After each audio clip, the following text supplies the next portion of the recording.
বছর আমার বাবা জেলখানায় বন্দি আছে। আজকে আমাদের টঙ্গীর মানুষ, গাজীপুরের মানুষ প্রমাণ করেছে, এখানে লক্ষাধিক লোক উপস্থিত হয়েছে।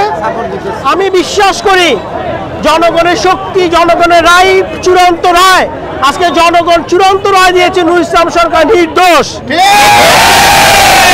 ডিবি, এসবি, এনএসআই এবং প্রশাসনে যারা ছিল তাদেরকে বলতে চাই, আপনারা দয়া করে এই বার্তাটা পৌঁছে দিবেন। গাজীপুরে মানুষ বিশ্বাস করে নুরুল ইসলাম সরকার আহসানুল্লাহ মাস্টার হত্যাকাণ্ডের সাথে জড়িত না। আজকে গাজীপুরবাসী 2006 সালে নির্বাচনের মাধ্যমে একবার প্রমাণ করেছে, আজকে 11ই জানুয়ারি আবারও প্রমাণ করেছে নুরুল ইসলাম ষড়যন্ত্রমূলকভাবে তৎকালীন সময়ে আপনারা ষড়যন্ত্রমূলকভাবে তারা আমাদেরকে আসামি করেছিল, আমাদেরকে পরিকল্পনার আসামি করেছিল। আমরা যদি পরিকল্পনাই করে থাকি, তারা এজাহারে কেন আমাদেরকে আসামি করলো না? আজকে জাতির কাছে আপনাদের মাধ্যমে আমার প্রশ্ন, আমরা 12 বছর 3 মাস আমি আইয়ুব জেল খেটেছি। একটি মিথ্যা মামলায় জেলখানায় থাকার অবস্থায় আমার বাবা মারা গেছেন, তার জানাজায় আমাকে আসতে হয়েছে ডান্নাবেরি এবং হ্যান্ডকাপ পরে। আমি নুরুল ইসলাম সরকার, আইয়ুব, আমি মাহমুদ আলী, আমরা এই হত্যাকাণ্ডের সাথে কোনো অবস্থাতেই জড়িত না। আল্লাহ যদি সত্য থাকে, আল্লাহ যদি সত্য, নবী সত্য, আমার এই কথা সত্য।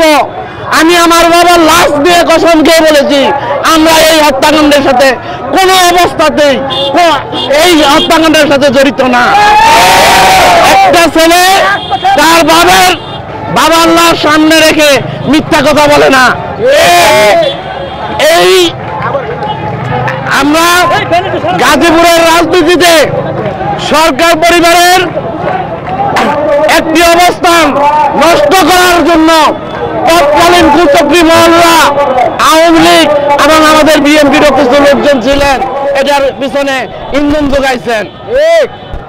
তারা আল্লাহর রহমতে সবাই সবার শাস্তি পাইছেন।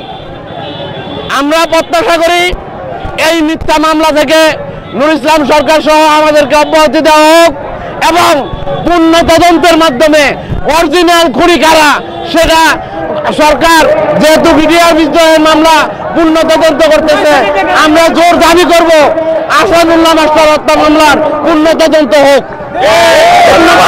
ধন্যবাদ। আমরা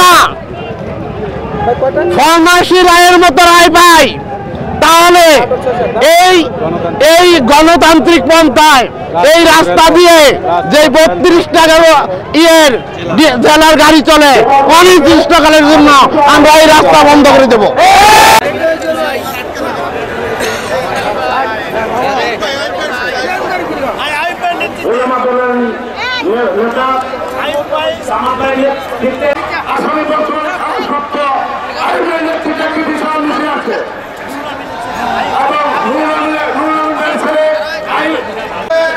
এবং